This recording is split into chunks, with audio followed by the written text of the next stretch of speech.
tudo bom? Hoje nós vamos trabalhar o reino Monera. Até então, nas aulas presenciais, a gente estava acostumado a uma dinâmica, diferenciada, tudo mecânico, porém vamos adaptando nas situações, improvisando os ambientes da aula. Hoje nós vamos trabalhar sobre o reino Monera. O reino Monera, pela taxonomia, é o reino mais simples que temos. O que nós podemos citar de interessante das bactérias? As bactérias são todos indivíduos procariontes, ou seja, a célula é muito simples, não tem membrana nuclear. São indivíduos unicelulares, então é um único indivíduo composto por uma única célula. Então imagine como, na simplicidade, eles são complexos. Quanto à respiração, alguns são aeróbicos, como nós, necessitam do oxigênio, e outras são anaeróbicas, ou seja, vivem na ausência do oxigênio, e algumas são anaeróbias obrigatórias, só vivem quando no ambiente não tem oxigênio. Na classificação, quanto aos tipos de bactérias, nós temos as arqueobactérias, que são as bactérias mais antigas, que vivem nos ambientes mais inóspitos, como as geleiras, pântanos locais com muito sal, muito quente, como cratera de vulcões, como eu já falei. E nós temos as eubactérias, que são as bactérias que permeiam o nosso ambiente. Aonde nós encontramos bactérias? Em todos os locais, como eu já falei, desde a cratera de vulcões, a Antártida, o nosso organismo, para cada uma célula nossa existem 10 bactérias. E nós podemos dizer que as bactérias são responsáveis pela reciclagem da matéria orgânica. Se nós não estamos tropeçando em cadáveres, é que elas, junto com os fungos, realizaram o processo da decomposição. Pelos estudos, pelos fósseis, as bactérias surgiram há cerca de 3 milhões de anos atrás. Elas surgiram antes que os vírus, pois os vírus são parasitas intracelulares obrigatórios, então eles tinham que parasitar uma célula para poder se reproduzir dentro delas.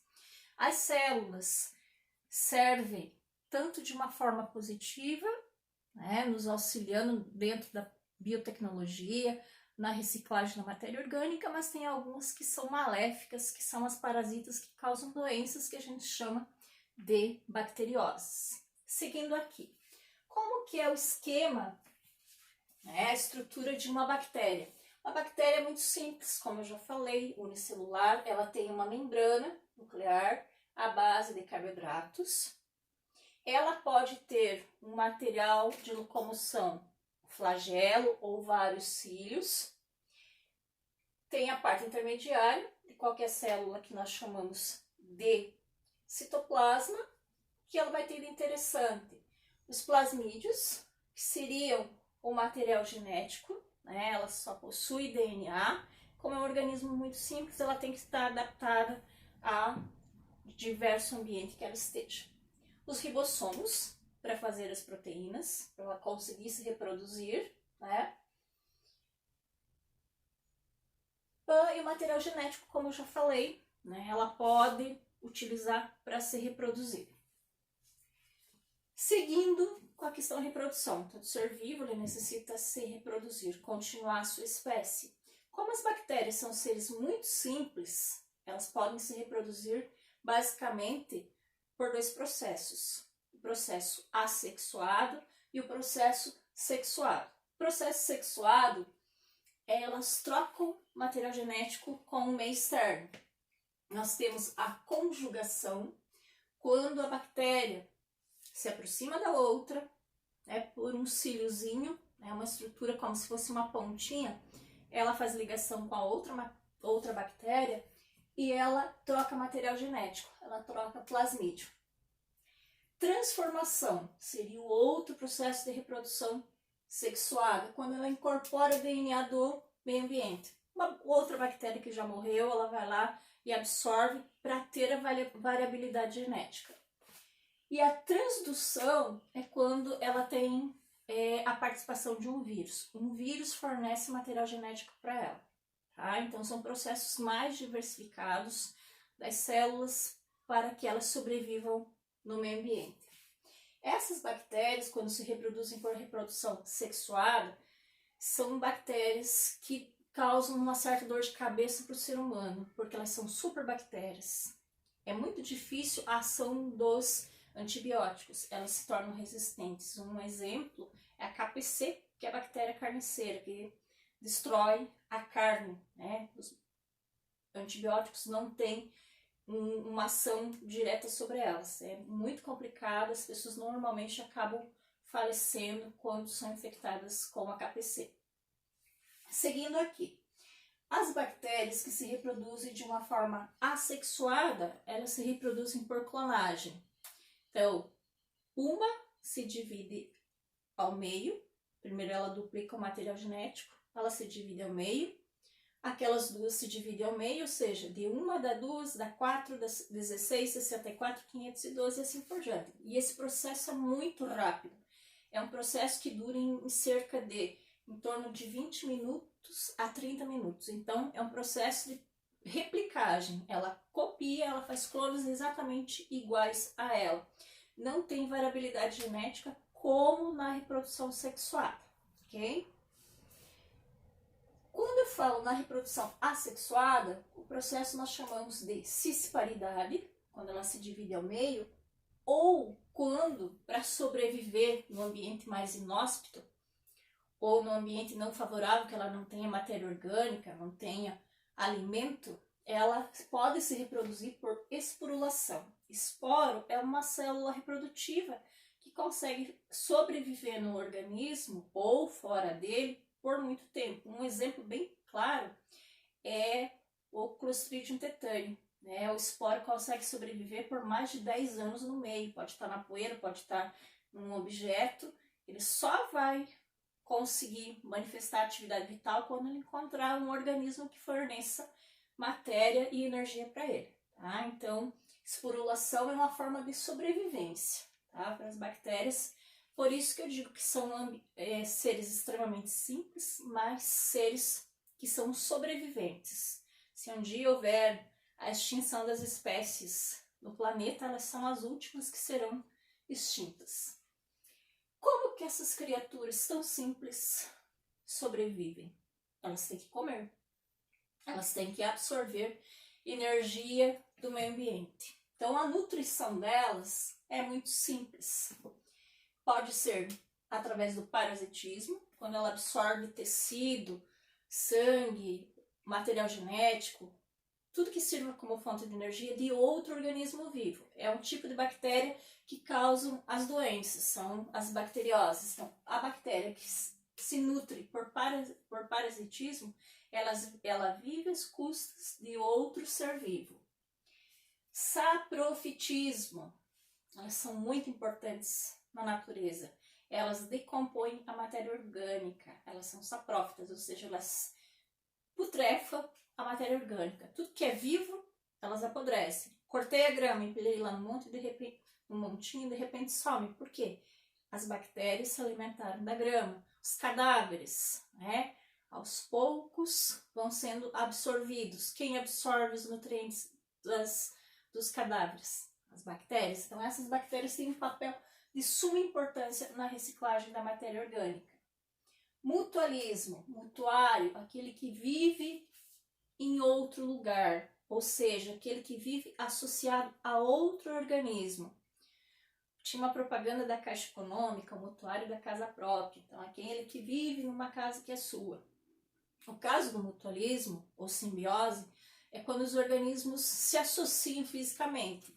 Um exemplo bem claro do mutualismo entre bactérias é o nosso organismo, as bactérias que vivem no nosso intestino.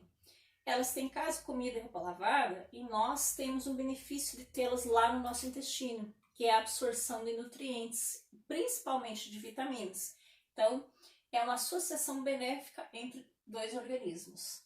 E nós temos o caso das cianobactérias, né, que elas conseguem fazer a fotossíntese ou algumas quimiossíntese. As cianobactérias, elas com auxílio da luz e clorofila, elas produzem o próprio alimento.